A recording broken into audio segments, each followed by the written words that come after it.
तो hello CUT aspirants, कैसे हैं आप लोग।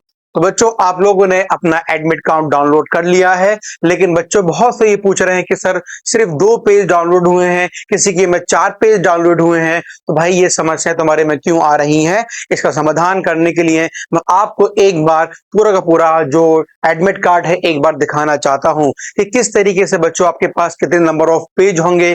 फर्स्ट पेज में वहां पे क्या होगा, सेकंड पेज के अंदर क्या होगा, थर्ड पेज में क्या होगा, और फोर्थ पेज जो आधार कार्ड से रिलेटेड होता है उसके अंदर क्या होगा। वो किन किन बच्चों के लिए, किन किन बच्चों को भरना है, कैसे कैसे करना है, इसके रिगार्डिंग हम लोग बात करेंगे। बहुत से बच्चे हैं जिन लोगों का आज की शिफ्ट है, जो आज पेपर देने जा रहे हैं, और बहुत से बच्चे ऐसे हैं जिनका बिल्कुल 30 मई को पेपर है।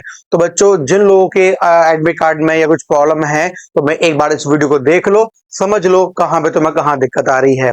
अगर बच्चों हम लोग पहले पेज की बात करें, तो भाई पहले पेज का इंटरफेस आपको कुछ इस तरीके से दिख रहा होगा। यहाँ पे एनटीए का आप नाम लिखा होगा, जहां बच्चों आपका रोल नंबर होगा, जो आपका नाम है वो होगा, जेंडर, डेट ऑफ बर्थ, इस सारी कहानी बच्चों इस कॉलम में यहाँ पे फिलअप होगी। उसको आराम से स्पेलिंग वाइज चेक करना, क्योंकि इसकी जो एडवाइजरी होती है वहां पे लास्ट वाले पेज में, मींस थर्ड पेज पे जब हम लोग पढ़ेंगे, वहां पे सब कुछ लिखा होता है कि भाई आपको पूरा देखना है अच्छी तरीके से।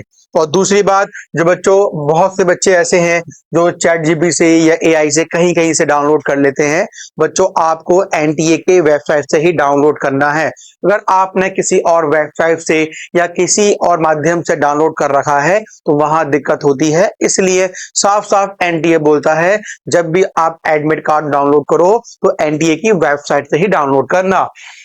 अब बच्चों सेकंड कॉलम की बात करें, जहां आपका फोटोग्राफ होगा, जहां आपका भैया सिग्नेचर के लिए कॉलम होगा, जहां आपके पास एक बारकोड होगा। इस बारकोड के माध्यम से हम लोग सीधा पोर्टल पर पहुंच सकते हैं जहां पे आपने फॉर्म फिलअप करा होगा।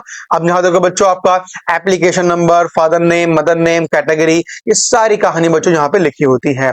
उसके बाद बच्चों हम लोग बात करें, सर जो आपका एग्जाम का जो डिटेल्स होगा, सेंटर्स होगा, टेस्ट की जो डिटेल्स होंगी वो कब कब होगा, किस किस शिफ्ट में आपके ये एग्जाम होने वाले हैं, ऐसे आपके फॉर्म पे लिखा होगा। मैंने एक एग्जाम्पल के तौर पे यहाँ पे ये लिया है, आप लोग अपना चेक करना। बच्चों हम लोग यहाँ पे बात करें सब्जेक्ट और उसका कोड, ये भी जरूरी है, ध्यान से देख लेना। 102 बच्चों हिंदी लैंग्वेज का है, एक लैंग्वेज का होगा, एक डोमेन को होगा, एक जनरल एप्टीट्यूड टेस्ट होगा। ये 3 में हम लोग कैटेगराइज करते हैं। बच्चों पहले हम लोग बात करें, जो मोस्टली जो डोमेन टेस्ट होते हैं वो हमेशा बीच में ही लाई करते हैं, मींस सेकंड शिफ्ट में ही लाई कर रहे होते हैं मोस्टली जो डोमेन हमारे पास टेस्ट होते हैं। अब सर बात कर लेते हैं, सर देखो ये बच्चों 15/5/2026 में है आपका लैंग्वेज का। अब बच्चों के अलग अलग टाइम के हिसाब से अलग अलग पेपर होंगे, भाई घबराने वाली बात नहीं है। अब शिफ्ट के हिसाब से उसी डेट पे, उसी जो आपका सेंटर दे रखा होगा वहां पे आराम से पहुंच जाना। अब सर देखो यहाँ पे, अब यहाँ देखो बच्चों, एग्जामिनेशन जो आपका पहला है वो 9 बजे शुरू होगा और 1 घंटे का आपका एग्जामिनेशन होगा।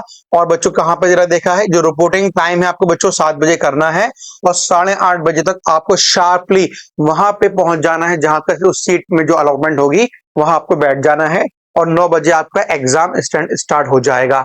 ठीक है बच्चों, ऐसी अगर हम लोग बात करें, देखो 21 में आपका फिजिक्स का है, बायोकेमिस्ट्री का है, बायोलॉजी का है। तो भाई उन लोगों को मैं बोल दूं जो लोग फिजिक्स के लिए बड़े बेताब हो रहे थे, तो बच्चों कल से आप लोगों के लिए फिजिक्स की मैराथन स्टार्टअप कर रहे हैं सीयूटी के रिगार्डिंग, तो आपको कोई दिक्कत उसमें नहीं आएगी। सारा सिलेबस सारा का सारा बच्चों इसका वन शॉट है, लेकर आएंगे हम लोग, है ना।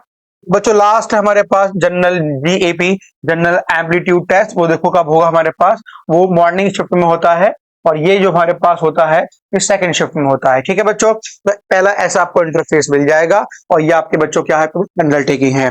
सेकंड पेज की हम लोग बात करेंगे, वहां पे जो इसके इंपॉर्टेंट पैरामीटर हैं कि आप वहां पे एग्जाम हॉल के अंदर क्या क्या लेके जा सकते हैं। आपके पास बच्चों ट्रांसपेरेंट बोतल होगी, पारंपार दिख जाए ऐसी बोतल होनी चाहिए, आपका एडमिट कार्ड होना चाहिए, सिंपल बॉल पेन होना चाहिए, 2 एक्स्ट्रा आपके ओरिजिनल फोटो होने चाहिए, पासपोर्ट साइज फोटो। अगर बच्चों आपके पास पीडब्ल्यू का कोटा है या कुछ ऐसा इश्यू है आपके पास, तो भाई इसके लिए आपको कुछ ना कुछ वहां पे सहूलत मिल जाती है, तो ये घबराने वाली बात नहीं है।